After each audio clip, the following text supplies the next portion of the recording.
Start our recording. I've got our broadcast and we'll look to our online audience. See our panel chair. Okay, welcome to the planning board meeting for January 15th, 2025. We'll begin with a roll call. Jen Bluestein is not going to be here tonight. Alden Clark. Here. Bob Cope. Here. Charlie Palmisano. Here. Jamie Pennington. Here. Heather Rogers is not going to be here. Brian Balcom. Here. And Rick Tander is here. And I'd like to welcome Jack McCare, who is going to be our next associate member as soon as he gets sworn in. So welcome, and it'll be an interesting night for you tonight. Going forward.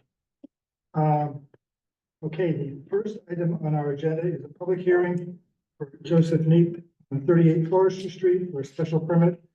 There's section 6C of the zoning ordinance to allow two single-family dwellings on one lot. Somebody can forward and speak right in front here. Yep. Good evening, Chair, good evening, members of the board. I'm Joe Knight. I represent MRS Management, 38 Forester Street. Well, I think we have, does he have to be near the? It's okay if you stand in the corner of the table. That's good. If you don't mind projecting your voice, so maybe one? sort of between the audience and how. So, my name is Joe Knight. I represent MRS Management in regards to 38 Forester 6C permit to add a single family proposed unit on a lot. Next slide. Sure. You can just say next. Okay. Can you guys still hear? Are you still? Yeah. Well, you wanna come up? Sit, come right up there. You'll get a better spot.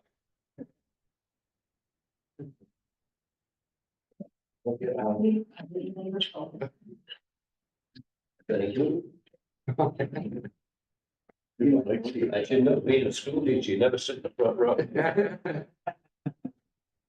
No homework. Teachers always babies. I used to get that, if people sat in the back. Stop. Thank you. One more time. So I'll go over the existing conditions at 38 Forester right now. So 38 Forester is located in the R2 district. Currently, it's a single family home. The lot area currently is 14,302 square feet, where the existing two family is 15,000 square feet, which I'll go on later. The frontage is 272 feet, 90 feet is minimum for a single family, 120 feet is for the two family. And the front yard setbacks, the existing structure is the only non-conformity, which is 6.9 feet, where 10 feet is the minimum required. Next slide. So the proposed application, we want to add an additional single-family structure. Prior to the building permit, the applicant intends to add an additional 738 square feet, which is known as parcel A on the site plan, which brings the total lot area to 15,040 square feet. The A&R will be completed prior to the issuance of the building permit. All two-family dimensional requirements are met other than the existing non-conforming front yard setback of the existing structure. So here's the site plan. So to the left, obviously, is Forester Street, and then you have Stanley Ave. The existing structure shows a proposed addition, which is 17 by 17, roughly 300 square feet. And then the secondary single-family structure is off Stanley Ave with a separate driveway. So in all setbacks meet conformities with a two-family dwelling. So except for the non-conformity, which is pre-existing to the front lot, with the existing structure. Next slide. Can you zoom in, Andy, a little bit? Yeah. Yeah. So you can see Stanley Ave there, and you can see the house in the corner there. It's a corner lot, obviously, and you can see the existing structure. I should mention the existing structure is historical and contributing, and we have been before the historical commission, and they agreed to pull the preservation restriction on the building. Next slide. So here's some street pictures from it. This is the front of the house. During the historical commission, we agreed to reside the house and save the existing windows and the front door entrance as part of the preservation restriction. Next slide. Here's the Stanley looking at it. This is where the back comes down a little bit, but we were one of the fence line is, and then next slide, Andy. And this is where the existing structure will be, or the new single family structure will be, which is the grade of the actual lot kind of pitches down in the back there, so the house will sit lower than the existing structure. So this is the existing structure. As you can see, what's important here, the windows are 6/6. We are gonna replace the siding with clapboard. The back shows the proposed addition, which will be in like manner with the rest of the construction of the house, which is Greek Revival. Everybody see the addition on the back there? Right above, yeah, right below Andy's hand. Next slide. So here's facing from the back, there's the rear addition on the back that we're proposing also, and then these are the side elevations.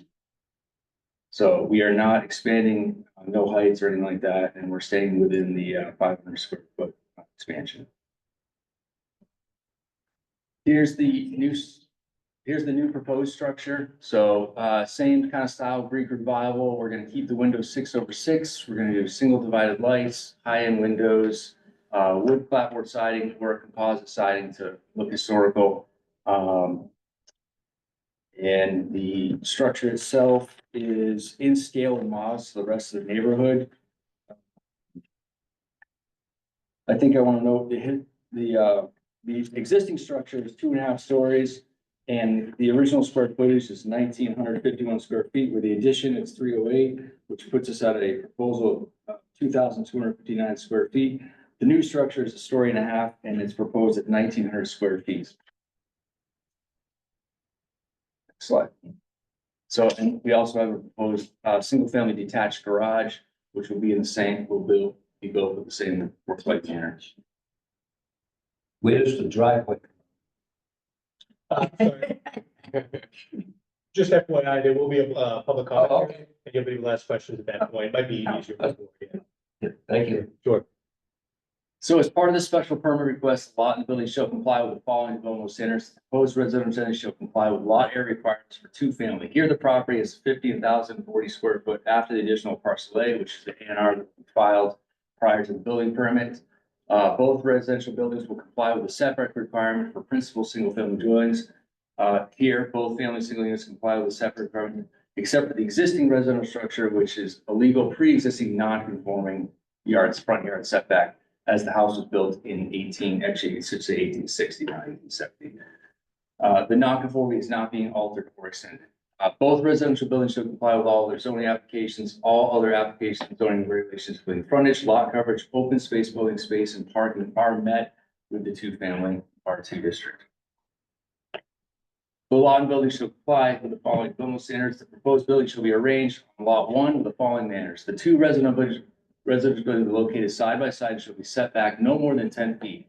So this doesn't apply to us, but in this case, item or letter B applies to us specifically. If the lot has frontage of 2 streets, i.e. the lot is a corner lot or a thorough lot, each residential building may be located fronting on a different street from the existing dwellings, provided that each building has a separate and distinct rear yard requirement for the zoning district. So each unit will have its own rear yard, and the existing building will have a driveway entering up, which is existing now off Forester Street, and the new proposed unit will have a driveway entering off Stanley Street.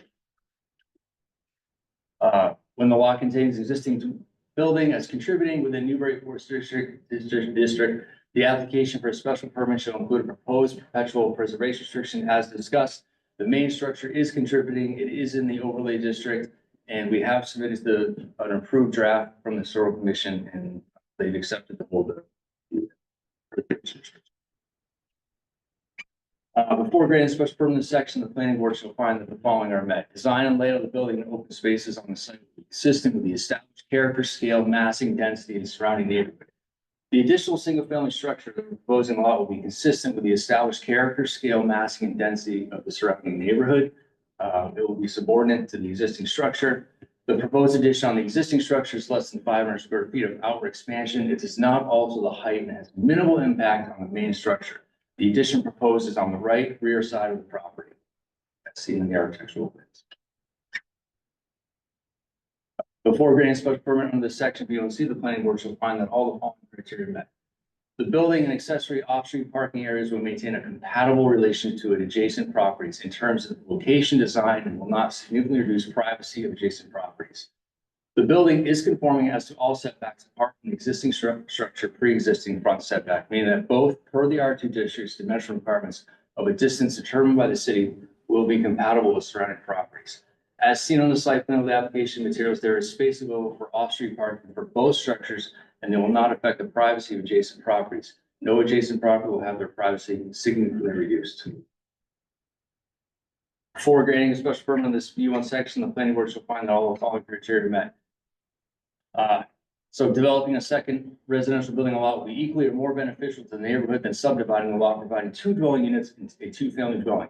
Subdivision of the lot is not feasible. The option is the lot is not big enough. The addition of a second single-family structure makes the most sense for the applicants based on the B1 special permit requirements.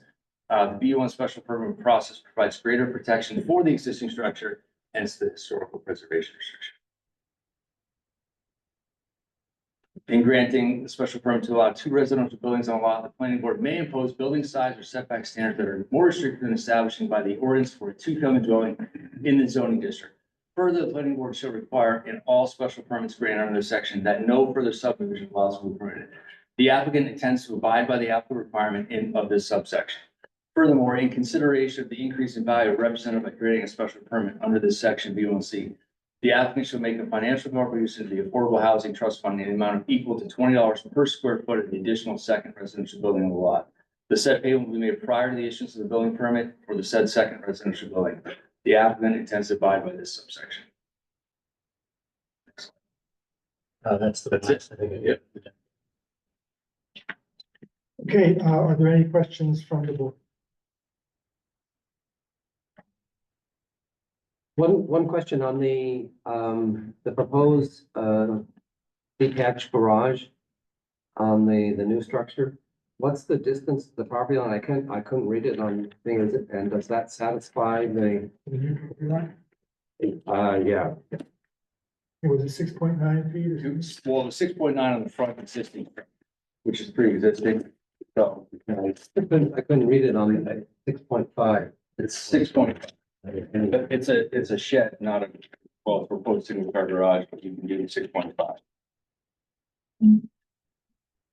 And we pushed it back on purpose so that it wouldn't, affect any privacy of other lots. So, and that's why we situated the building to the right-hand side where it kind of dips down, because the thought was where the parking was, the building will block the parking from the property to the right.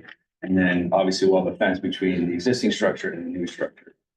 So they maintain privacy for each other. Could you just respond to the question that was raised? Where does that driveway, this is a new driveway that's shown there. Yep. How does that line up with the properties across the street? Do you know off your top of your head how that works? I believe it's offset. So if you're, I can get it straight. Yeah, I'm thinking if we go back to this, maybe you could, in terms of here. Yeah.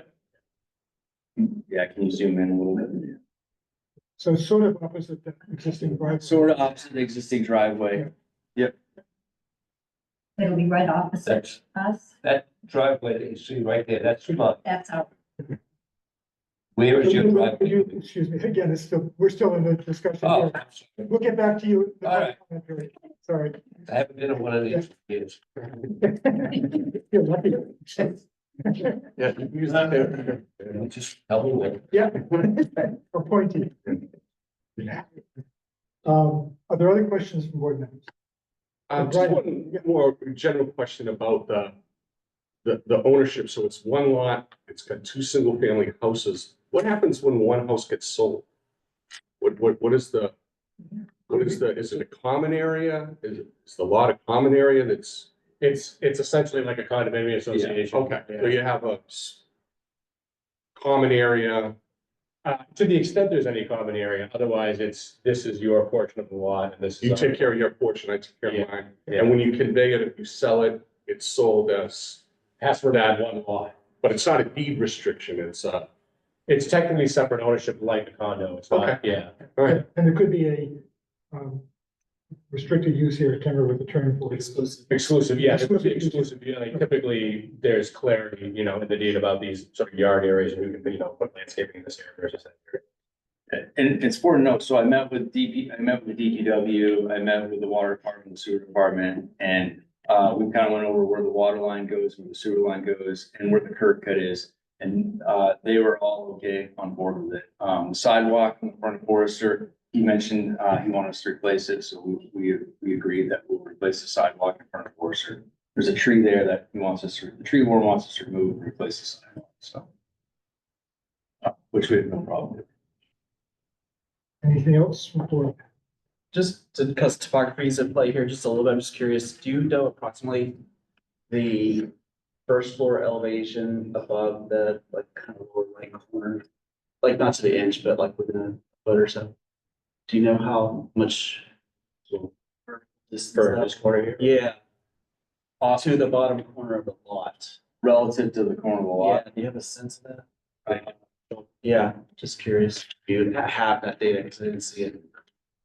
Yeah, I mean, the first floor elevation is 50, is set at 58 feet. Yeah. So, and then yeah, and the corner of the lot is 49, so roughly 10 feet higher, which would be your first floor elevation, take off the corner of the lot. But, you know, the lot kind of dips down right there. So the thought is that, you know, potentially we'll bring in some fill and kind of level the lot a little bit so that, because there is a little bit of a gully at the end there. Will I have a full basement, so you'll have excavation? Yes, It looked like there was a door out of the basement. the door out of the basement. Yeah. Yeah, so there could be maybe 6 or 7 steps up the first floor from the grade.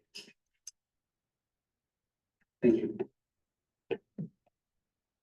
So, Andy, we do have approval from the Historic Commission of PR. Correct, yes. They had some adjustments, one of which was the, as you mentioned earlier, is now get the work on the original building to be done in conjunction with this project. So it's not just a preservation restriction, it's actually some immediate work that will be done on the building. You know, as part of that, you know, character of the building, and they are good with that, so we had that.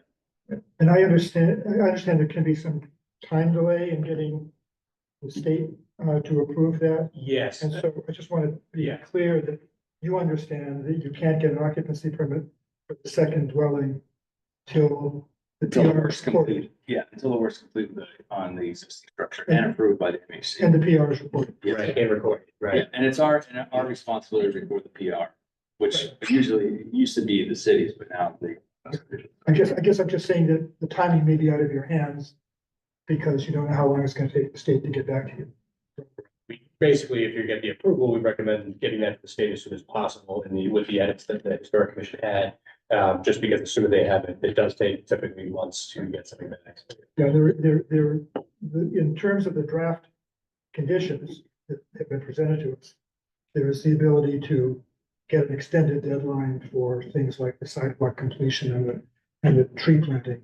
But there would not be any extension of the preservation restriction, so just know that you're locked into that. Oh, yeah. Do you have a sense of what your, if you get an approval, what your timing would be As far as, on doing the project? so we would probably do both at the same time. So the thought, the plan is to do that structure and then in the meantime, reside this house, do the driveway, existing structure and fix the columns on the So existing you're structure. talking this construction season? Yeah, in conjunction, yes. So that way nothing gets held up. So when we're ready to sell this property, we can sell it. Anything else from the board, Bob? One quick question. Could you walk through the grading one more time? You mentioned a minute ago that you might bring some fill in. Are you altering grade at all in a way that would create runoff to adjacent properties or? No, no, I'm not altering that. I have the elevation. Do you want to see this? I don't think the elevations are there. But roughly where the lot goes down, it really dips down probably like, 20 or 30 feet possibly where it goes down the hill. And then it kind of trails down and then it kind of trails back toward the corner this way, maybe like 4 or 5 feet. So the thought is to bring some fill in to level out the lot so that they have a nice backyard. It prevents the water from actually going down into the gully. Because it is a little bit wet back there. And there was a big tree back there that we ended up taking down. And the roots were taken out. Okay. Just one other point on that, there's a retaining wall between the two on that, Yes, yep. and what's the height of that? So there, again, that'll be kind of figured out during construction, but we'll keep the goal is to keep the retaining wall less than 4 feet, so we don't have to have any ramifications. And that's, to level the existing structures, backyard? Yeah, the level existing structure backyard, and it won't be perfectly level, but it'll come flat and then it'll pitch, mildly, where it kind of pitches drastically right now. And are you cutting into the grade for the new lot too, or is it just Well, for the existing lot? Just for the existing lot, and then where the driveway is, that will get cut a little bit there, and that fill will go from there to the other side of the lot.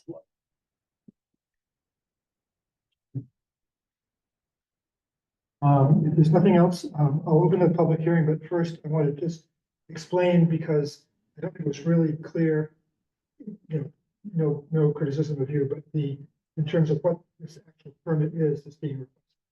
So Newburyport has kind of an unusual provision in the zoning ordinance, where if in a zoning district where a two-family home is allowed, in this case, it's allowed by special permit from the zoning board.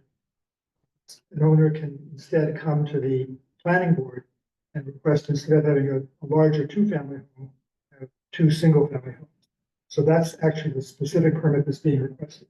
And as was said in the presentation, in exchange for that permit, in a sense, or the consideration of that permit, there are some requirements. And one of the requirements is a historic preservation restriction on a historic house, which is part of this proposal.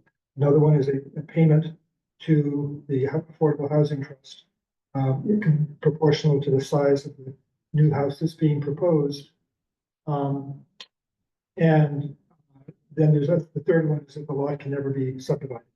So those are kind of 3 provisions that go with this particular special permit that wouldn't go with the other option, which the applicant has, which is to turn the single family home into a 2-family and perhaps expand the home to do that. So just so you know what the specifics that are being requested here. So this is a district where 2-family homes are allowed by special permit. And in this case, the applicant is requesting, instead of a 2-family home, 2 single-family. Hope that's clear. And now, can you sort of stand up and My name's Dick Lamont, I live across the street, West Stanley Avenue. I just got a couple of questions. One, can you build a condo to the house on Forester Street in the back? In other words, can you add another building on that lot? So I guess are you asking after he does this? Yeah, I mean, there's plenty of room there. I know that we're building everywhere in the city, so I was just concerned. So he has 2 options. He can either do what you're saying or do what he's proposing to do. Okay, so what, that's it. Beautiful. Where does the driveway come up? So the driveway roughly, so on Stanley right there, we have 200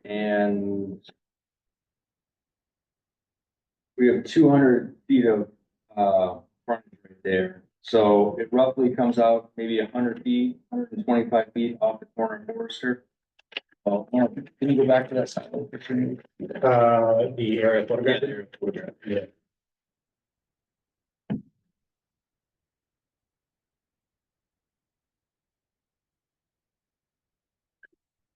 That's roughly, Yeah, roughly, Yeah. roughly in the same, maybe maybe a little bit further away from. a little bit further away from Forester. Yes. That's fine. Oh, no. Yeah, I don't know if you've really looked at, that street is one of the smallest in the city. And it has unbelievable pedestrian traffic. Not only walkers, but walkers with dogs, babies, and all of that. And it also has parking on one side. The right side, you're going down towards Forester. We're about 9 cars a day parked there. 2 cars From the parked nature, right in front of the yeah, lot. from the natural grocer. So 2 that, cars. that's got a lot, that's a lot of parking. Right, now you're saying you have off-street parking, where are you gonna put the off-street parking on Stanley Avenue? The drive. The driveway. Okay, so you're not gonna, Yeah, it's a big driveway. Yeah, they're gonna be able to park in their driveway. Okay, so they don't have to, we don't have to worry about off-street parking. No, you don't, everything, yeah, so both, as part of the special permit, both units have to have off-street parking. Okay, The existing structure has off-street parking, and the new proposed structure. the next one.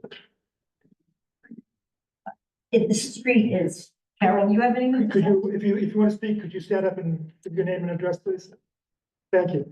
Bonnie Lamont, the other occupant of 4 Stanley Avenue for 47. Yeah. 47 years we've lived there. And there've been no changes. The first thing that upset us, because we love our home, was when the big tree was cut down. That was heartbreaking. Yeah, here's the other neighbor. That tree was so old and so large, and it had been there all the while. The other thing is the amount of cars that are parked. And trying to come down Stanley Ave. What was the other thing I was trying to say? I guess it's very difficult for us now, after living in our house with an empty lot on one side and an empty lot, always looking out at natural wooded area. And it's going to be very tough. We were going to move into elderly housing, and we decided we couldn't leave our neighborhood because we loved it so much. The people walking their dogs and everything being closed, neighbors behind us with young children that I watch out the window and everything. It's going to be a big change for us. I agree. Yeah. We just renovated our house 2 years ago, completely renovated. And, so it's a lovely house, but it will be, especially when we want to back out of our driveway, back out to the driveway. That's all I have to say. 47 years in our house, that neighborhood. The only thing that changed was the other little house on the street, but Carol's on the corner. She made her house larger, but they like me. You're not going to be the owner, right? No. You're the builder.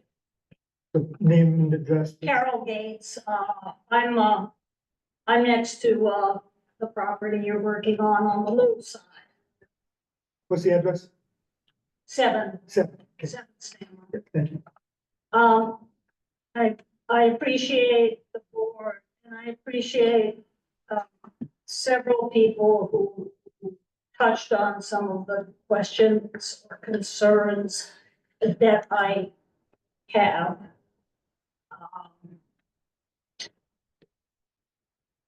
I noticed in the material that was online, it was like almost a napkin drawing. That was similar to the side drawing of the property. If maybe you could throw that up And again. I'm sorry, do you happen to know which attachment that was? I don't recall what that was it in, imagine I have those materials, I just want to make sure that we have it. You've had it up already. Let me see if I can, Site plan. site plan, thank you. Yeah, yeah, is that not, that's this, right? Yes. Okay. In that entire package that my daughter was kind enough to print out for me, it was a drawing. And as I said, it looked kind of like a napkin drawing. Where the house was towards the retaining wall, overlapping the driveway, and there was no garage/shed indicated on it. I'm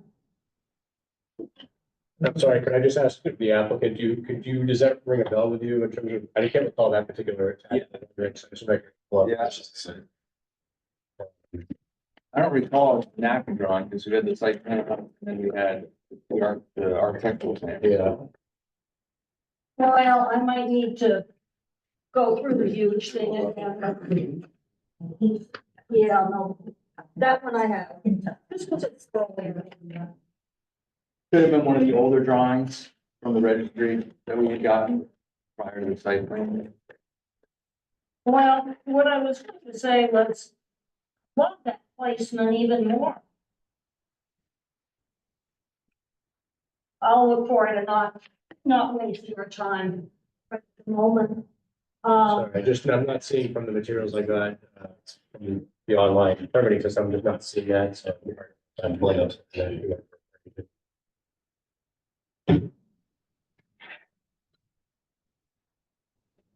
Is there something you wanted to speak to here that I could maybe get a reference point?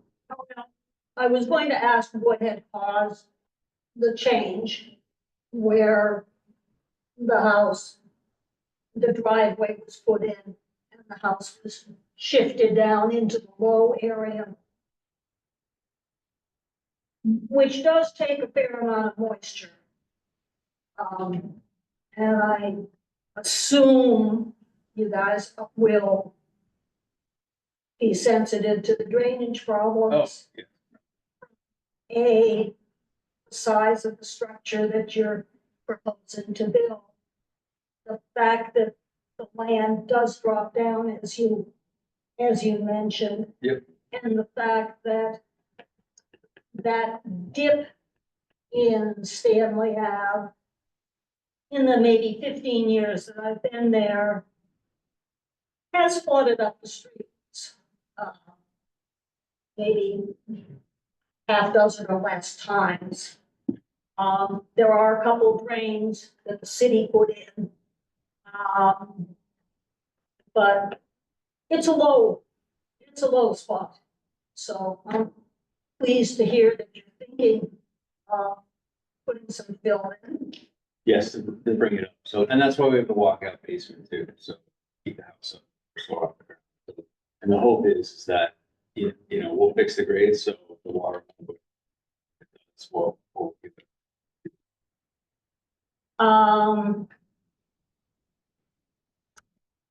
How's your sewer and water gonna go? Okay, I mean, you're not gonna be going too far uphill? No, the To sewer. tag into. It's just pretty deep there, because we had looked at it already, and then the water line is a mystery, because on your property, we know there's water there. We don't know where the city doesn't know where the water line is. Yeah, which is, We didn't ever touch water line, so. so it's not gonna, I mean, where we connect, it'll either be in Stanley or we'll be ending going up toward Forest. But we don't have it'll be no problem, but we don't know exactly. We don't, again, the water department didn't know where you're going. Mine goes underneath the driveway. The manhole. That's the sewer. The short, yeah. And I can get rid of the other. We're, I think, the only house that's attached to that. Yeah, and the water department said you may be attached, or maybe a 1-inch line or 2-inch line from the main, which is on Forest. Across the street. They were unsure. Yeah. So, Okay, thank you. Thank you. Thank you. Anybody else like to speak to this application? Ask any questions about it? Only once, twice? Okay, I'll close the public comment period and bring it back to the board. Any comments, discussion? Before moving to a motion? Back to the grading again, because it seems like this is one of the significant complications that you have. You're talking about adding some fill.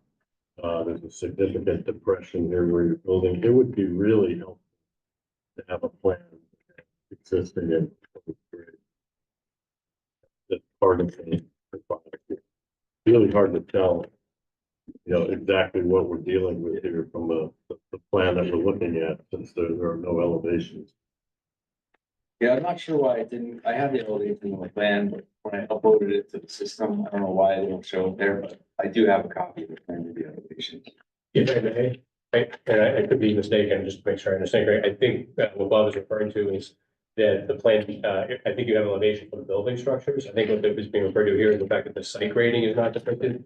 So the ability for the board to verify that grading is being adequately addressed, drainage patterns, when you're plugging roof runoff and the deck. There's nothing to show that on the plan, I think, and that's what the question There's is. some contour lines on his plan, so Yeah. there are the elevations Yeah. in the pitch, but I don't know if that's final grade. Okay, Because you said you might build it up more. Yeah, I mean, when I say more, it's whatever where it kind of dips down in the back, it could be a foot, could be 2.5 feet, but I would just say that, every building that we've done, every site has its own complications for grading, so, and this site, to me, I'm not really concerned about the grading issues. The house is gonna sit lower than the existing structure, and, like I said, it's modest in size. And I think it's gonna sit in really nice to the property. So, and I think it's actually a benefit that it kind of dips down there instead of sitting up real high. I guess to follow up on Bob's comment, it probably is a good idea to get that. I'm looking at the street view right now and noticing that the city storm drain is right at the corner of your lot and Stanley, it just seems like well, that's a dip in the road, but what you're saying is it's dipping down further in the back. You're trying to, Yeah, there was, it's really unclear, actually, I think, what the grading situation is. yeah, there was a big tree in the back that we did take down. And then that tree kind of had it was humped up there and then it just dips down further back. Yeah, go to turn. So that's the tree we took down right there. That big one. And you can kind of see where it pitches down, but if you can pan to the right more. to make sure that. Sorry, you want to see that here? So if you go a little bit further to the right, you'll be able to see the. Can't see about it. There's one on the other side I saw. Yeah, but hence the driveway for the new additional structure is further away from that. So no matter what, the house may sit up a little bit, but the driveway still has to come level out the street. I would agree with that. I mean, I was relieved when I asked my question, you didn't say 15 feet or 18 feet or something. 10 feet is probably solvable, but it's at the threshold of like, let's figure it out. Ground, I would feel a lot more comfortable seeing it just planned out in advance, so you know what you have versus trying to figure it out. I do think it's solvable. I don't think it's like the worst site we've ever seen, but it's enough that some planning would be really worthwhile. It just seems like there's a lot of variance in what you're saying. A minute ago, you said you might adjust something 1 foot, it might be 2.5 feet. Those to me are pretty big numbers when you're talking about the overall site. And I think there needs to be some level of certainty of how the internal grades relate to the perimeter site. And where the house sits relative to, so that we have a clear consider.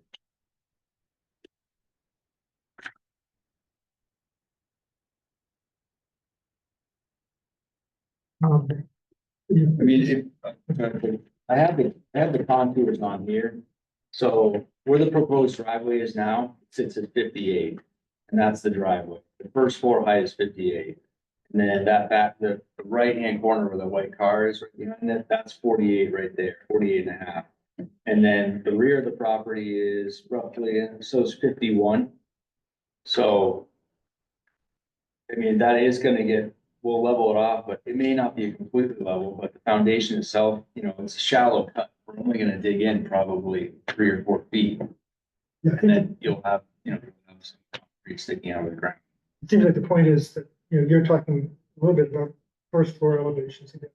We're really talking about what's happening to the ground elevation. Yeah, finished grade, It finished great. finished grade. So I think I don't know if you have finished grade on that, but the rest of us haven't seen that. It'd be helpful to have a grading plan that goes along with. I think his point was it's on there. When When it, yeah, when it, for it something, gets displayed, the contour lines disappear. So that is the same plan that we have here? yeah, it's the same exact plan. So it has all the grading lines. I don't know if you can go Yeah, it's back. not. I don't see that line type That's appear. the survey I- plan? Is it? Yep, it's a. So it's a same PDF, and are you opening it as a PDF or are you opening it as a? I don't think they're on the PDF. That's on. See it in the online version, you're saying. Did you? Yeah, because that's what happens sometimes. That happens to us. Yes. Right, do you know which attachment it was? Revised site plan, go up. The site plan revised, yeah. Doesn't have conflict on it. That's just, If I may, I mean, typically, I go defer to the board, but typically, if the information is not, even I know you're trying to do your best to describe the topography and elevations, but I think the board is asking about the grading between the building and the lot lines, let's say, which isn't shown here. And typically, that's hard to address in this meeting without an uploaded plan replacing it, and the board can take into account. So I think what he's saying is it's a conversion issue. We go through this a lot. They're on this plan. I can see them. The contour lines are here. It's just not displayed. Oh, understood. I guess what I was trying to add to that, though, recognizing that, is that the board doesn't necessarily put the board in a position tonight where it can act clearly, to Bob's point, on what is being approved or what is not grading or building.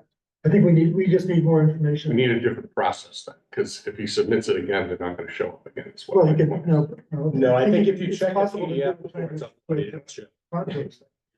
He just may have not chosen all the right layers. It's the display. No, No, it's not Adobe. On the, It's not Adobe. It's the uploaded version was not created. Like, if he checked the PDF first before uploading, you would be able to see the line types. This PDF does not have it in it. It's not a question of not displaying correctly. It does not have it. So whatever variation of that plan was not uploaded with the topography or anything to show that. I agree with that, actually. I mean, I know what you're talking about, but I don't think that's the issue here. I mean, I'll just say for good, to the good, I mean, I think it's solvable. Again, I don't think we're asking you for something that's like extraordinary. It's just making sure that it's solved in advance and not left to chance in the field. I'll go further into deliberation here a little bit. Like, I think to some extent, like, we see a lot of these more commonly done as a giant two-family structure. So to the extent that there was enough land here and it's even perceived by the neighborhood as a lot, I think two more normal sized structures is a nice solution for this lot. So conceptually, I think the ordinance has done what was intended to do by kind of pushing you to this solution. So I'm generally in favor as long as the details are good. I think the only comment that I would make, just more of a note. With respect to the retaining wall, when you go to sell the properties separately, I'd give some consideration to maintaining those. Over the years, I've seen them be a little bit of an issue and disputes between the neighbors, and it's kind of important, I think, that you think about that in advance. But there's, especially considering that we're talking about drainage and things like that. And right here. Well, you know, I can go to bed. It's about the chair. but again, it's kind of tough. I mean, it's tough to make deliberations on the fly, you know.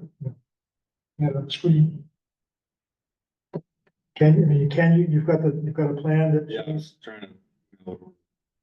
It's APORT. I don't know if you have it in your No. APORT. Yep.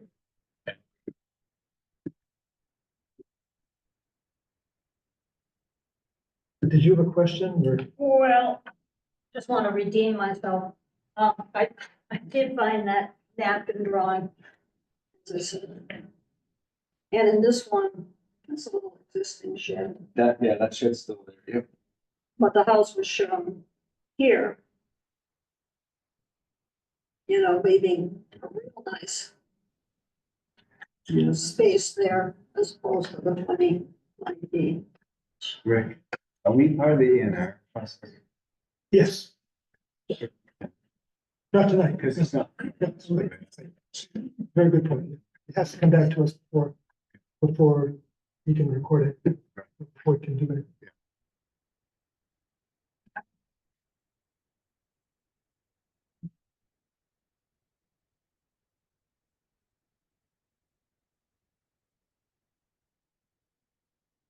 Yeah, Sense or? I said yes. 3 times. He's gonna come. Charlie, look at, proposed special condition number 8. Okay.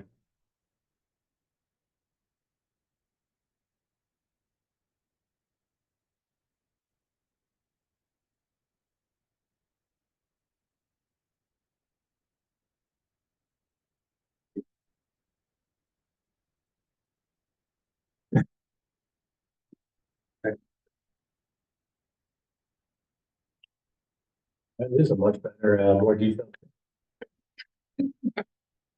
Um,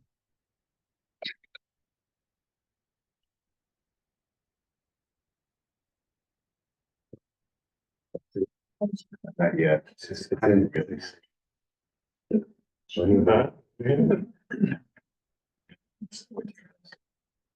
No, in the email? Oh, in the email, yeah. There's a, there should have been another plan attached. This has the grading, so you can see the grading. So this is actually a different plan. It's not- It's the same plan, but I had it all colored out. There's two plans attached, but you should have got the, So it wasn't really the conversion problem, it's just that we just kind of made it. yeah, this has the topos on it, so you can kind of see where the grading is right now. And it With has- existing grading. Existing grade. Yeah, this is existing grading, yeah. So I think, again, the question is, wanting to understand what the proposed grading is, right? Yes, What the final finish grade will be. yes. So relative to how much the foundation's showing or relative? No, I to- think what the board is looking for is typically when you're seeing existing grading like this, they're looking for the darker to show over this plan or replacement of it, what those grading contours will look like around the building, and it, not just the building footprint itself or its elevation, but actually how these contours will be adjusted on your plan to adjust, for, stormwater flows or, anything like that, given its transition between this new structure and adjacent lots. Yeah, I mean, I don't want to rush the board, so I mean, if it's something we could ask for I think that- continuance Yeah, and I come think back. that would be a better thing to do a continuance and then to come back with, have this loaded into the system and have a similar plan or a markup of this plan showing the finished grades loaded into the system so that they're available to the public. With the current proposed driveway and continuation. Yeah. Building. It's supposed to look. Is this different? Yeah, if I may, I would suggest transcribing, how you're doing it, plans, bring the contours, the existing here, into the layout that they've already been working with, the one that actually shows the color coding clearly. Yeah, And then with that same drawing, you can, put in the same drawing or a different, version. Put the newly proposed grading contours around the building so they can see that comparison. yeah, I mean, we show the existing grades typically, and then finished grades, we don't always show the grades until building's in. Yes. So then we shoot the as-built shows the existing grades. It's part of the concern, if the concern has to do with potential stormwater impacts, we just want to. Yeah, no, I understand. Rick, do we also have to consider drainage, like, the connection to the drain that's on the street, the existing We drain? do not have to show that. Okay. If this were a site plan. Yeah. With 5 or more units, we would have to, more than 5 or more. Agreed, yeah. So we would have to do it. For a small scale like this, we don't. And then what about, should we have the retaining wall included on Well, this? this is a different plan. So I know, but I mean, if they're resubmitting that, Right, so they won't be resubmitting this plan because the driveway shape is different. okay. So they have to redo, the best thing to do is to take these existing grades and drop them on the site. And then show the proposed, so that we're looking at the same layout of driveway and buildings, and all the plans we're looking at. So you guys want to see, just want to put, you want to see the existing grades and you want to see dark line. Yes, exactly. Yes. Yeah. So I guess we'll, Is there anything else that, if we're gonna ask, if he's gonna ask for a continuance or we're gonna grant a continuance, is there anything else that board members would like to see? Well, not to harp on the retaining wall, but I think Bob and I were just talking about. Sounds to me like it's gonna be sort of stepped grading a little bit, right? Because that's what the point of the retaining wall is. Might be nice to see what that looks like. Give you that 3D version, or just give us an idea of the height of the wall. Like you said, it's gonna be under 4 feet. it's gonna be under 4 feet, and if anything, the wall, it may be step 2 feet and then step and then 2 feet Okay. again. And pitch down. Yeah, so maybe giving us a couple of points, not even a rendering, a couple of points, top of wall, bottom of wall. Yeah. Get a sense of what it's gonna be. I mean, I know you're gonna be adjusting it in the field. Yeah. Just to get a sense of. The general idea. Yeah. Okay, yeah, we can get some shots. So, what's our next meeting? February 5th or something? Well, it is, yeah. Does that give you enough time to come back? Yeah. So, is that what you would like? Come back and fifth? Yeah. typically the board would want it a week in advance, uploaded, at least so we can get it up to the weekend, so they can review and be familiar with it. Yeah, I'll have it to you next week. Okay, okay. But I would suggest just, although we have this plan, we can, the office, we can actually manually upload it, but I would suggest, uploading the existing year proposed, whatever you want to do your own. We can add what you just gave us, but obviously it's not necessarily closing the loop here, so you'll want to upload whatever revised plans you've got. That'd be great. So, So next time when I don't do the whole 6C again, I can just. talk about. Just to change. So if I have a motion to continue this to February 5th, I move that we continue the 6C special permit hearing for 38 Fourth Street to February 5th. second? I'll second. Okay, all in favor? Any opposed? Okay. We'll see you in a couple weeks. Okay. Those who were here for that application can feel free to leave. We're staying. So the next item on the agenda is approval of minutes. And we have two sets of minutes, but I have not seen a chance to look at September 18th. So, continue those for next time. On December 18th, anybody have any comments, changes? I had some that I sent, I think. Okay, so I have a motion to approve the minutes of December 18th, 2024 as amended. I'll move to approve the December 18th minutes as amended. So second? All those in favor? Opposed? Okay, great. Okay, Andy, discussion. Yeah, so first of all, sorry I could not get out to you folks, some of the folks who are working as part of the story app stuff. I will be sending something out tomorrow to look at that. I'm trying to coordinate a balance between, what works for various different areas. So the plan is essentially to work with the subcommittee during the daytime, to have meetings, to do some work in progress on the drawings, the massing, kick off with them, go through some of our initial assumptions, the design team, our team, walk through that, then have them come back and provide some basic massing modeling for us as a sketch of base. That doesn't necessarily be the format of the revised rendering at the end of the day. But to use that modeling as a base, come back, get feedback from the working group, continually work over the coming weeks on that, circle back with the planning board at regular meetings.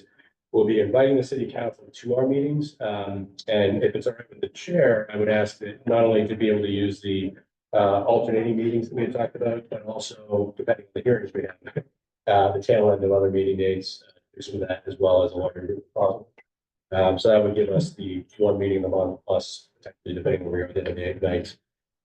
To check in with the larger group, but basically to get feedback along the way about things like establishing a proper, block network, what that area should look like, scale and mass of buildings and so forth. And then backing into that in parallel, I will be drafting zoning to go along with that.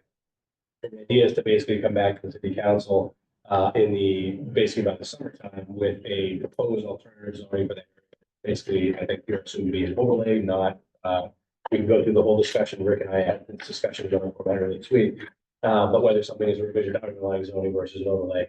I'm not wedded to which one that is, but I think it may be easier to do as an overlay. So in either case, the zoning would parallel that, but the idea is to work with the design team to establish reasonable size blocks, network of streets, walkable, connectivity and so forth. Build the massing blocks between that essentially, and then use that as the basis for the zoning allowances going forward to convert that area into less of a commercial, strip mall drag and more to a walkable village center, if you will, that's represented in Newburyport. So I'm having an exchange with the consultant team, have to get feedback from you on that revised scope. They had some suggestions that were a little bit different than how my initial assumptions were, so I'm making some tweaks based on the balance of those two things. The team that I would like to work with does need to be there here physically in person, but I still think the product they do will be good. So to me, it's worthwhile to allow some of that Zoom format as the basis for doing some of that. I'm fine with that myself. And are you getting worried at all about getting stuff done by the end of the spring? Because It's going to get done, period. Certainly concerned. think about the consultant contract. Oh, yeah, no, 100%. I'm concerned about everything because it's, so it's gonna get done when we, obviously, my goal is to, by Friday, to have a closure with them on inbounds with feedback from you folks. It's just very tight with everything else going on. It's an impossible, I don't know how to describe what it's like, but if you're working, very different than saying, so. Very small tasks become very complicated and inordinately, so unfortunately, it consumes a good amount of my day, which leaves very little sometimes for the other things that, we all want to work. Actually, I'm left with all those things simultaneously. So when there's 12 fires to put out in a given day, I have to protect those fires. They can't go to the new addition we want to put up. Fortunately. So unfortunately, that has hampered some liability to do some of these things. Luckily, I would say we're in a relatively good spot with things like MBTA communities and ADUs at this point. We'll see in the coming days with the AUs, but I think that being able to put some of that stuff behind us makes it a little easier. Unfortunately, you will also, as you mentioned, have the Brownsville overlay district on your agenda in the coming weeks as a zoning change. There'll be other things we want to bring forward. I'm actually still hoping to close with some of the councilors to get sponsorship of those items because I do need them to participate in the sponsorship of the zoning amendments, but that would include things like signs, regulations. Waterfront West is a different time frame, and I think we're going to discuss that separately, but we do have other amendments we want to work on and bring forward, including we also have the formality of updating some FEMA flood map references and some language the federal government needs us to have so that everything is in compliance, so that homeowners can get the proper insurance and other issues. So there'll be other things like that we need to work on, but the more time sensitive one obviously is getting things going on the Story Avenue Low Street work. And then in the coming weeks, I'll be sending out to the draft zoning for signage regulation, FEMA modifications, and then some other housekeeping. Yes, so Jennifer had mentioned in November or December that you had a signed draft, but you're not ready to, it still takes a couple of Side weeks. draft of. No, a signed regulation draft.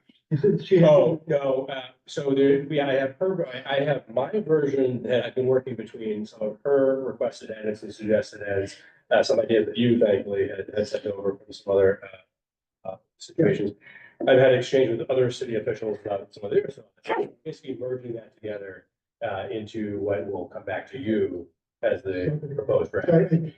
She made it sound when she was at our meeting as if the draft was ready and we're going to see it momentarily, but that wasn't the case. I think she was referring to her markup of the existing signage regulations. Unfortunately, it doesn't merge everything together, everybody's ideas and things together. So we will be on the 19th. Yeah. We will be having the joint public hearing for the Brown School Overlay District. Right. And we will potentially be discussing Story Avenue. We'll That be point. at the tail end of your meeting, yep. Well, the 19th is our meeting that's like a zoning meeting. Yes. Yeah, so we'll be talking, will you have, I guess, I'm just wondering what we can expect to be working on. Be working on the signs at that time? You sound like that's not supposed to be work. No, I'd like to discuss, it probably depends on what you're willing to cover. Given that I didn't think you want to do a series, but I would like to discuss the signs that night, in some greater detail. And also obviously spend time on the Story Avenue Low Street with you, but then again, it depends on how long the Brown School, So I think we're perfectly willing to talk about sign regulations as long as we have the draft in advance. So we have something. Oh, yes. Rick, sorry, on the 19th, are we voting on anything important? The only reason I mention it is that school vacation. Yeah. I don't think we'll be voting. I can't imagine us voting Brown School overlay. Okay. So, that would be, it's possible. But I don't think we'll be voting on anything. We won't have any applications. Okay. So, because what we decided to do is to do applications the first meeting of the month and planning the Right. second week of the meeting. So before we go, we're kind of talking about three things at once. So go back to Story Avenue. Yeah. Can you just give us an idea of the next couple of steps we're gonna take? Yeah. We have a subcommittee. We're gonna get a draft of the contract. Yeah. We gathered some data. So. Bob sent around. What is that? Yeah, I'd like to set a regular time with the subcommittee to on a regular, on a weekly basis if possible. Let's pick a time, a set time that we can work with the consultant team and with you to check in each week and see, based on our feedback and their progress in creating a model, the sort of visualization. Are they making the tweaks that we want them to make? And then basically the zoning is going to parallel that perfect form that we're creating with them. So I And that think makes sense. I think it was the first step was the contract itself. So Yes. where is that? So I'm talking about, finalizing that now based on input from several different sources. and you're gonna send that to us and we're gonna look at it, we're gonna add to it. I'll ask you for any suggestions or thoughts you have on that. Because I think that's what we started with. That's What correct. was the scope? That's How we're correct. gonna define it. So that'll be the first step. That's that we'll correct. see. Yep. And then we'll get a weekly meeting Correct. of some sort. Okay. For the subcommittee, the regular Correct. planning board, we would then, as a group, myself and all of you, the subcommittee would circle back at the regular planning board, regular meetings, Mhm. give an update, get additional feedback and thoughts that we have. And my hope is that depending on availability, we'll be able to have some city councilors at our meetings. I will also, depending on their schedule, their own subcommittee meetings, try to give them periodic updates in their regular Naturally. periodic meetings and get feedback in their context. It's just hard with everybody's schedules to align perfectly. Yeah, and then that first discussion, we can map all that, out. Who's gonna, how we're gonna interact with the city council, all that. In Yeah, other words, we're trying to get started, right? So Yeah. the first step is the first step. yep. And then do you want to pick a time? Yeah. A date and a time that would be Yeah. repeatable between us? We're here. The thing that would be most helpful to me actually is just knowing between you, is there any, and actually having more than one option would be preferable if possible, but just in terms of working with the consultants, knowing what days and then blocks of time during the week, is it a mornings on Tuesdays work for you and Well, the first one, there won't be a consultant, I'm assuming. what's that? On the first meeting we have, there won't be a consultant because we haven't finalized the scope. In other words, I know you're paying attention. I'm looking for you to email me your feedback as either, an email or markup in the Word document if you, if that makes sense. We could do it. Okay, that works. And I heard your frustration loud and clear last time, but we can slow this down. The last thing I would want to do is slow you down. So as far as I'm concerned, if you give me an email that says, you've got 2 days to look at this, if I don't hear from you, I'm moving. Yeah. I'm okay with that kind of email. You don't necessarily need an affirmative response from me or anything. Understood, yeah. No, Yeah. Appreciate it. Yeah. But I do agree with Brian. That is what I understood the first step to be as well. It is, no, 100%, no, and again, I had planned already on having that to you for review and having your feedback even prior to tonight. Yeah. It just didn't pan out that way. There, unfortunately, I'm handed everything simultaneously, and like I said, when there's 12 fires that are urgent, then they're that day, literally, that things have to be done. No problem. No problem. Unfortunately, I got scrambled, so. Again, it's a tough time of year and we're getting back, everyone's getting back into the next Yeah. year's thing. So as long as I understand it, then I'll know what to do when I get it, is what I'm saying. Yeah, so I'd say just, and again, I'm happy to take a call too, if you want to talk via phone, that's easier. To walk through anything, ask any questions. I think if we had the draft document, that's a good way to do it, because we can put our thoughts into that. Yeah. And get it back to you in short order. Yeah, yeah. And then we can figure out when the schedule is for the repeating, and then you can get the person on board, or the team on board, and then it takes shape. So- Yeah, although getting that ramped up and running, one thing that again is helpful is just knowing between you, if there are set blocks during the week where I could basically then check with, consultant, make sure they're available, and then that's the scheduling for our meetings together. So just knowing in advance what works for you makes it easier for me to schedule something with them and then get those all booked in our calendar. So I don't know. So Can we what, do it after we what, adjourn, so we don't tie up the whole Works for world? me? yeah, we can do it, sure. Okay, I don't have an update yet for the time frame for the filing this.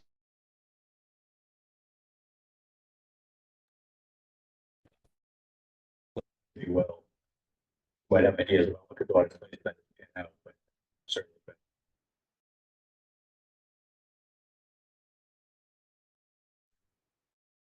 But waterfowl Sunday, or is that? there's nothing new I would say on that one,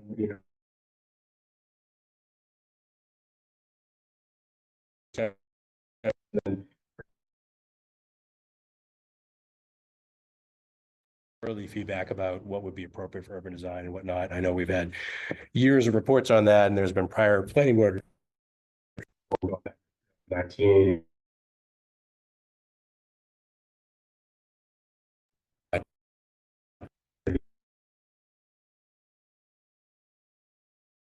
Work and whether or not that's consistent with these 2019. We don't have a formal proposal for the council. So we're doing that in part, you know. Knowledge, has the mayor or any committee of the mayors met? The last meeting was spring, it was.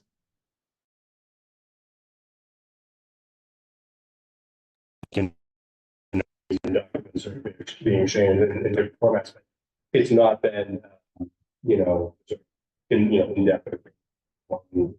It's basically been the basic parameters.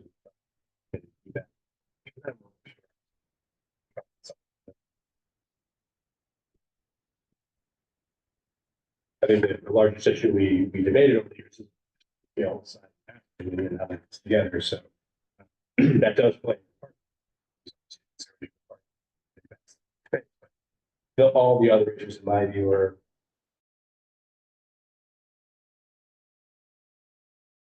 The scale. say, it's my impression that that was, I think, maybe one of the primary things you wanted to sum from it. What you think works to create essentially a block activity that doesn't. After it's been proposed, you know, there's at least an attempt to give feedback into that. We did have.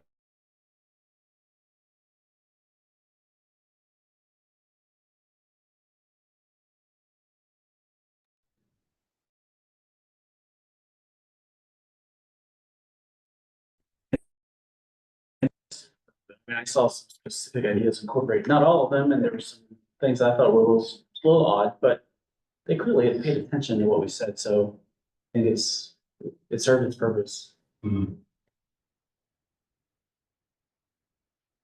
Just curious if there'll be another touch point with maybe that committee. Well, I'm not making a decision and writing a vote. Right. Any of those things. Yeah. Yeah, so it's just saying, I'm more than happy to coordinate, assist, make the suggestion, and we always coordinate together. But ultimately, you know, I'm not making the exact. Those.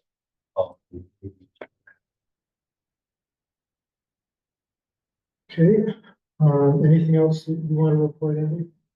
I mean, ADUs, I don't know that you need to be bothered with that because it looks like the city council is moving ahead with some tweaks that you had recommended as board for that ordinance. As well as a few other tweaks, that were made since then, partly in light of the state regulations, but, they did take a first reading vote on that one. They do have 2 votes they take, so we're expecting the second vote to happen on the 27th as well. Which would put those regulations in effect. We think we're in a pretty good state in terms of being in compliance. It's very awkward for communities at this point, not knowing exactly where those regulations will fall. But I think we're in a pretty good state with the tweaks that have been made. Rick, I don't know, if you've been following that level of detail. So we have not met as a board since the draft regulations came out. No, we haven't met, and we also haven't discussed that. Any of that. So just so, well, no, so one of the discussions about ADUs had to do with off-street parking and the exemption for properties within one half mile of transit station. Well, the draft regulations say that if you have a bus route where it's all flag stops, and the entire bus route is considered a bus station. And so basically, you're gonna pull up the map or not. Sorry, yeah, look, I saw it sitting. Almost the whole city except for the Perkins Playground neighborhood and a couple of houses down by the Chain Bridge. And, yeah, so anything outside of those red lines would be the only places where off-street parking. Middle of the river. Yeah. So basically Turkey Hill Road South, the very southern end of Turkey Hill Road, the area over by east of Armfield or whatever, sure that is, where it is. And we remember, Paul, we had the debate about the down. Transit facility, and this is a much larger scope than all that. We don't control that. The language that we have incorporated in zoning at this point, given the timing and given, we also have a 90-day clock running, so we went to restart our whole process, and does that really help us at the end of the day? So what the council has incorporated, in our suggestion was language that cross-references the new state regulations. So to the degree that we have to be consistent, it does. But we're not, if you will, sort of voluntarily saying this is an appropriate boundary by which to draw that. I think there certainly could be more debate about that. There may be one area they make modifications to. I understand why they got to this conclusion based on the statutory language. But I also had myself initially thought that they would contemplate sort of concentrated development centers or downtowns and somehow, land on something of that nature. They may do that. Here we were not necessarily expecting this scope. The other big change that I think is, if you recall, we had an opinion from our legal counsel that this only applied, we were only required to do it for single-family dwellings. And the state law doesn't refer to single-family dwellings, it refers to dwellings. And so the regulations interpret the dwelling to be the same thing as our zoning ordinance, which is any building that has one or more dwelling units in it. So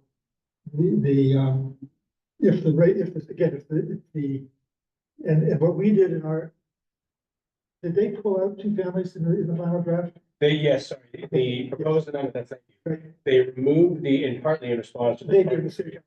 They being the city council, partly in response to the parking waiver fees, decided to remove the optional allowance for the two family in there. And so if the draft state regulations hold, that's no longer optional, not just be two family, it'd be 4 family and 12 family and 30 family. So. I did comment on that, and there's a couple of things in the regulations I didn't necessarily agree with or bring your questions about. One is I don't agree with the reference to variances that was in the principle. Yeah. But also, I'm not convinced, and I do think we discussed with Karen's legal counsel, I do still feel that the statutory language can be interpreted as just single family. Again, I'll leave it, that's their agency decision, but it seems reasonable to me because they were using only the singular phrasing in two different places in the statute, so. It depends, we don't know, but it's how it's gonna turn. What's the downside? We decide to be more restrictive. We can't be more restrictive than the state. So we open We ourselves can be up. less restrictive. So, well, but is it final or still in draft? It's a draft and they're talking about February 5th, I think, as being the. Oh, okay. Yeah, they're trying to time it, the timing of the new Yeah. statute. Potentially extending, I know there's a lot, I think Needham. So that's the MBTA compliance, that's not Not the. ADUs. Yeah, that was essentially an additional time frame over some communities. There's a lot of interesting things happening in communities. I'm wrong 3 times. I don't know whether you noticed, Andy, but there was a mailing today, London Housing, Massachusetts, with a picture of people standing outside with yes signs in Needham. And one of our former city attorneys was standing right in front of there with one of the. Interesting. So I guess the point being that if the city has adopted or has passed first reading, right, on ADUs, It has done first reading. yes, so it has another step to go.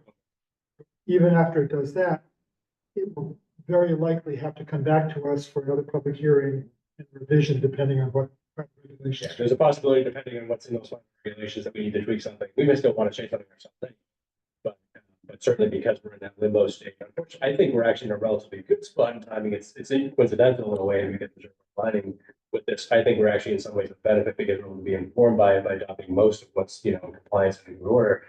We still have that gap there, but I think most communities, almost all communities, respect have that gap because they have no ability to know what the regulations are, or, especially in parallel with what they're working on. So again, we're a little bit better. It's unfortunate the county.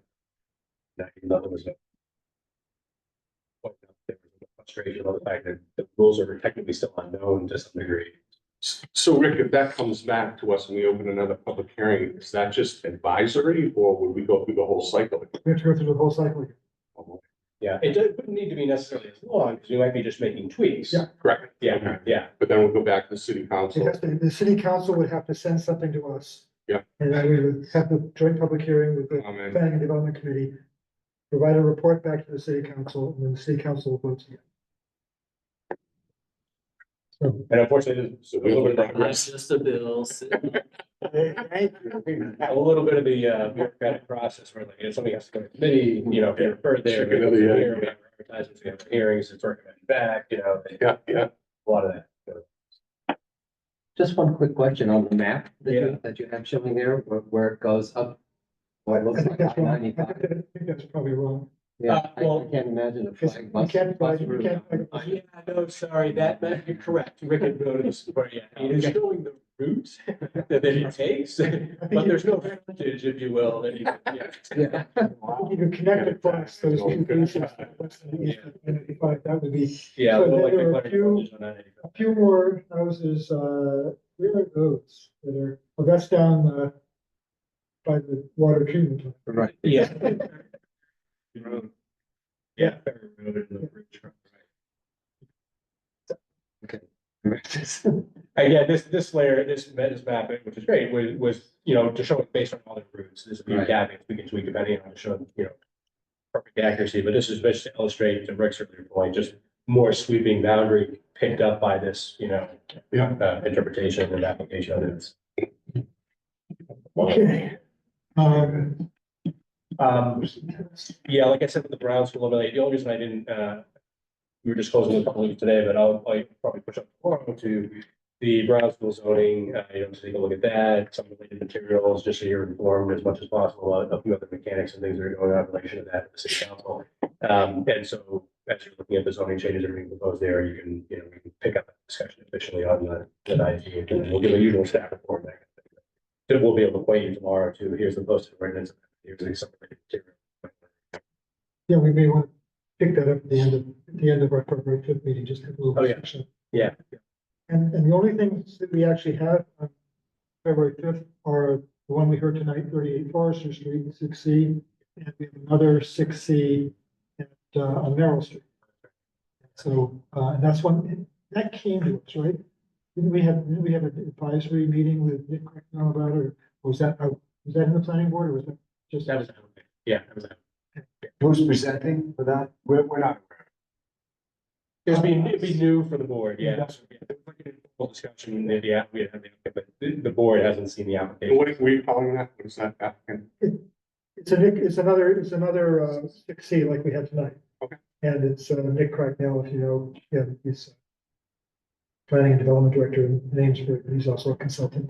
Do you know the name of the applicant by any chance? Stephen Lewis. Oh, Steve Lewis, that's right. Steve Lewis. So he's the person who did Market Street. He did, yeah. Yep. He did, yeah. Is that the owner? He's the developer. He's probably, Sorry, I just realized I have to check to see if I know the owner represent. Oh, And yeah. his owners. Yeah, thank you. That's actually always, you know, the general always helpful to know in advance, because we work with the chair to try to make sure we can deal with things like quorums and voting. Right. Yeah. If there's anything we have. Or just something. You work on, sorry.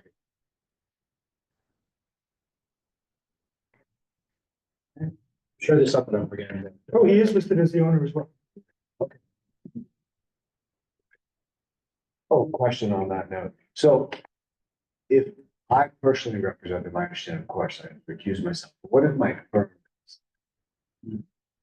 I'm sorry, meaning you haven't, but an attorney you work with might have worked with. Yeah. I mean, generally speaking, well, I think it can be, you can go to get a determination and you can file a form with the city clerk's office, just Okay. indicating this is to just disclose an appearance, a potential appearance of a conflict of interest that Yeah. isn't necessarily one in reality.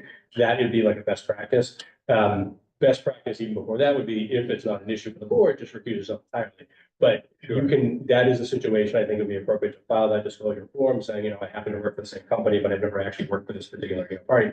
And, you know, it makes sense for me to still participate as well. Yeah. That seems to be more, you know, appropriate for that scenario versus a complete, you know, I'm going to recuse myself, walk out of the room and leave the rest of the board. It seems reasonable in that context. Maybe, but again, abundance of caution, like for myself, I would always go to the extreme end of the spectrum to say, if it's not an issue for the board, I'm just going to recuse myself entirely.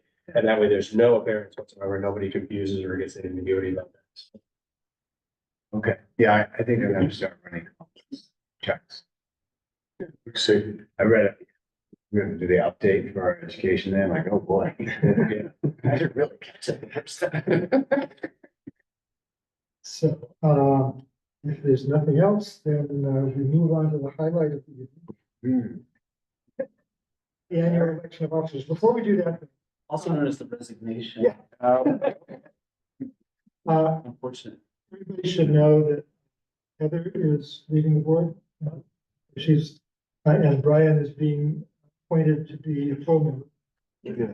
So we are going to have another opening for another associate, just as we get a new associate. Yeah, I could. Yeah, she will be essentially, she's staying on until your appointment to the new position is effective. So if essentially that'll happen like instantaneously, we'll be in this new, situation which we're recalculating who we have as full members. Yes, so that hearing of the city council is on the 21st of January. That's your committee. Right? Correct. Yeah, and then, so then you've got two meetings. We're back to. So, there's a committee meeting, that they're having. The council. Planning and development on the 21st he's on the agenda. Correct.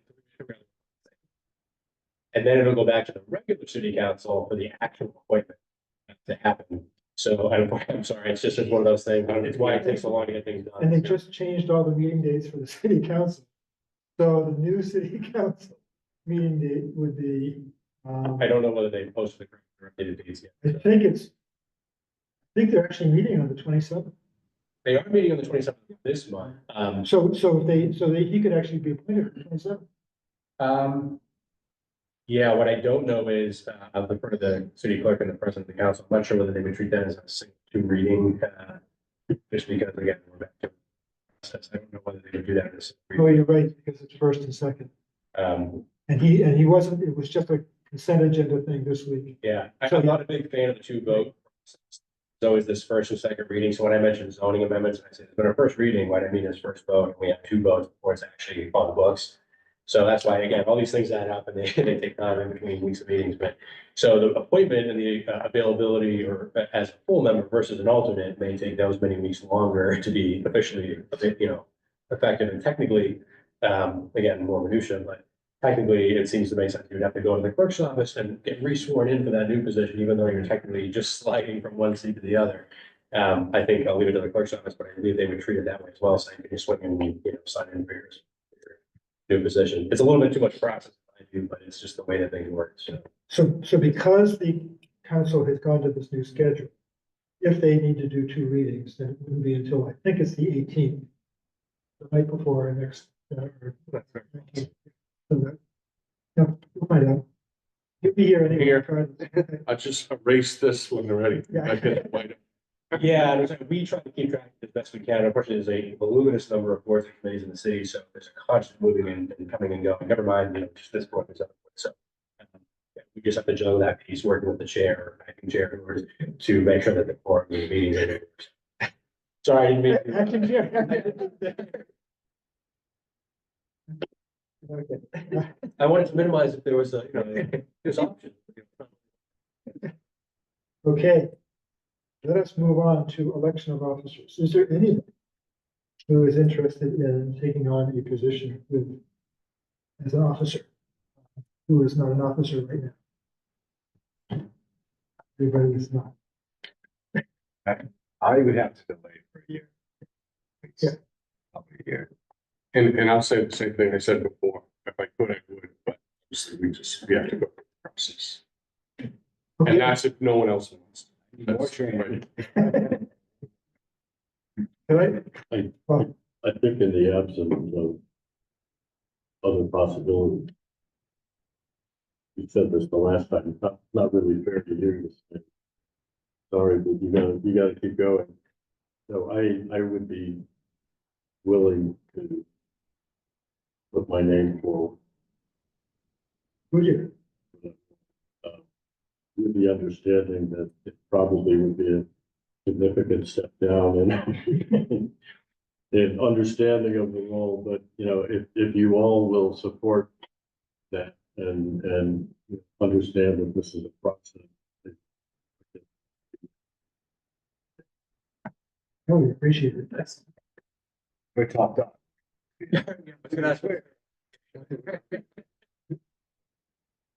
That's excellent. I would support that. That's great. And Charlie, To ask though, are you, again,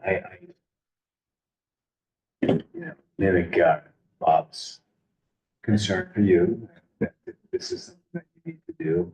Because it would be a great step in, but where do you stand? Are you still thinking the same, that you'd like to move on? Yeah, well, actually, I have more of a concern for, succession and continuity. Um, if I were to, I think we just need to have someone who's, going to be devoted to be doing it for next year. I'm not sure. So, really, I do appreciate that. So, So what does that mean for the remainder of the slate? I was just gonna ask Charlie, do you want to continue as vice chair? Yeah, I would continue in that role, unless somebody else would want to step aside. They feel like they're ready, they want to move into the next slot. I didn't realize it's gonna be so soon. Yeah. And Alden, you're interested in being clerk? Okay. So, I can see myself as continuing, providing support. I dig into this stuff.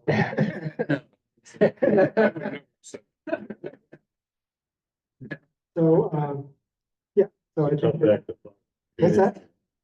It's a tough act to follow. So, yeah, I would continue. I'm not gonna stop doing this.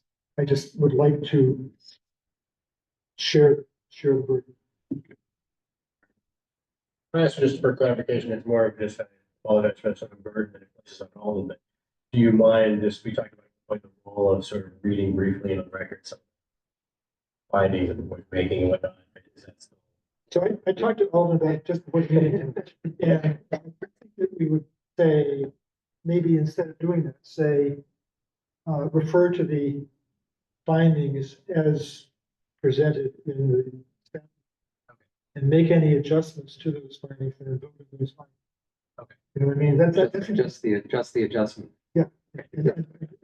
Vote to adopt the findings with it as amended. And Special editions, yeah. Thanks, that's helpful. Yeah, especially I was looking at this one, and I was saying, this would be a long night. For home. He has to read all of it. Yeah, I mean, the applicant did a good job on their behalf, but it does take a while to go through all that. So there's a balance between practical reality and, being, great details.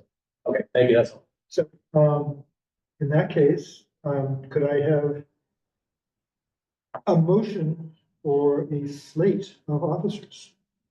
I make a motion to nominate Mr. Coop as chair, Mr. Palmisano as the vice chair, Mr.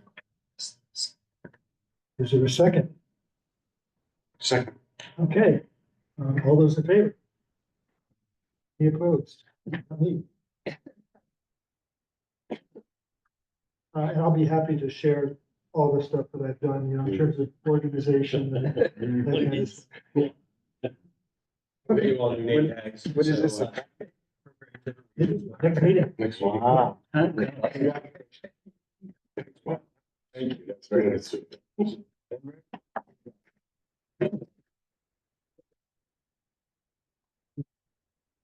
Still the shadow chair. Bill Belichick, like the Patriots. Yeah. So, did I tell you that you're taking all these other offices on as ex officio as well? Save that for the next meeting.